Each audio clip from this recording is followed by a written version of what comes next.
j'espère que vous allez bien. Aujourd'hui, on se retrouve dans une nouvelle vidéo pour fabriquer de la peinture pour que votre enfant peigne dans votre bain. Comme vous pourrez le voir, c'est vraiment quelque chose qui ne tâche pas. Comme vous le verrez plus tard dans les crash tests, il n'y a aucun problème pour vos joints ou pour votre carrelage de baignoire. C'est justement quelque chose qui peut permettre à votre enfant d'aller plus facilement prendre son bain si c'est parfois un peu compliqué. Ou même s'il est dans le bain, ça lui permet aussi de découvrir une autre manière de faire de la peinture. Voilà, et sur ce, je vous laisse tout de suite avec la suite de la vidéo. C'est parti!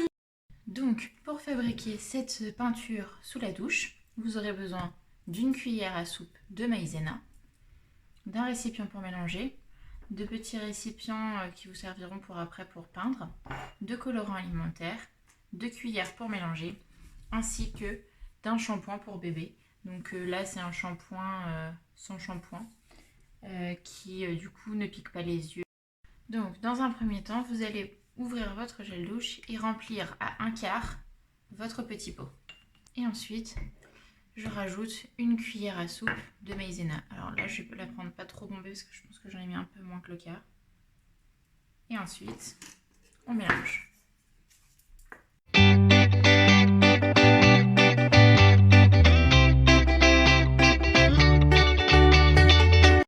Et donc ensuite, on va les séparer pour pouvoir mettre un peu de couleur.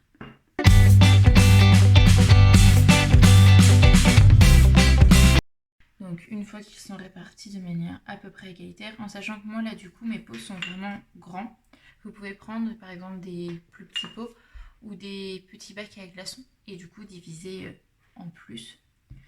Donc du coup là maintenant, l'étape c'est de prendre les colorants alimentaires et de venir colorer les 4 pots.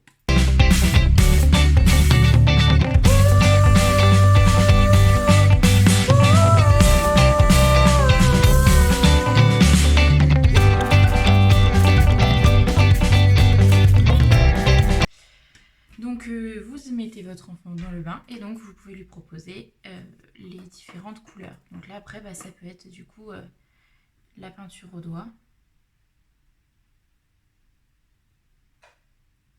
Et là après le but c'est de laisser votre enfant faire preuve de créativité. Donc là moi je me montre sur des plaques en verre. J'irai je pense après à vous montrer en réalité. Voilà. Donc voilà, je voulais aussi vous montrer donc le nettoyage qui se fait assez simplement. Là j'ai pris donc une éponge d'eau. Hop. Et du coup là vous pouvez tout enlever. Et ça s'enlève très très facilement. Et je ne sais pas si vous pourrez le voir, mais après ça il n'y a plus aucune trace de couleur ou quoi que ce soit. Après, mais là maintenant j'ai testé là-dessus et je vais vous embarquer dans ma salle de bain pour vous.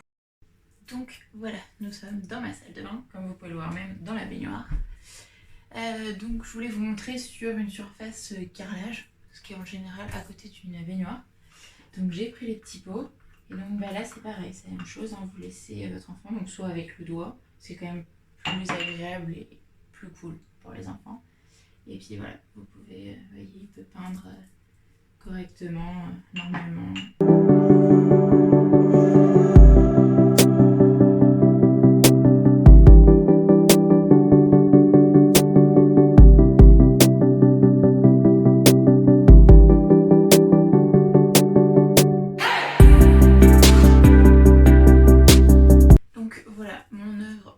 Artistique est terminée. Donc comme vous avez pu le voir, j'ai aussi essayé de faire des petits mélanges pour que voilà, vraiment l'enfant puisse voir partout.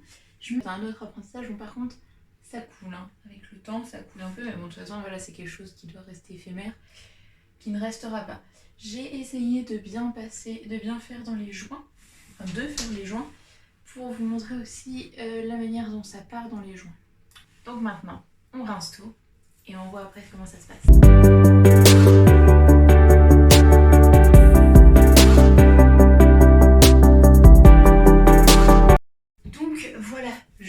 Tout rincer. Comme vous pouvez le voir, les joints sont nickel, il n'y a plus rien du tout dans les joints, c'est parti très très facilement, juste à la main, pas besoin d'éponge ou quoi que ce soit. Donc voilà, c'est une activité pour moi qui est au top et qui permet vraiment, qui permet vraiment à l'enfant de pouvoir s'exprimer et de faire un bain ludique. J'espère que cette fabrication de peinture vous aura plu, que le petit crash test à la fin vous aura plu. Je vous avoue que la position dans la baignoire, c'était pas très confortable, mais c'est pas grave. Sur ce, j'espère que la vidéo vous aura plu. Si c'est le cas, n'hésitez pas à mettre un pouce. N'hésitez pas à mettre en commentaire si vous voulez que je fasse d'autres expériences, enfin d'autres petits crash tests. Et n'hésitez pas non plus à partager la vidéo. Et sur ce, je vous dis à très bientôt. Ciao!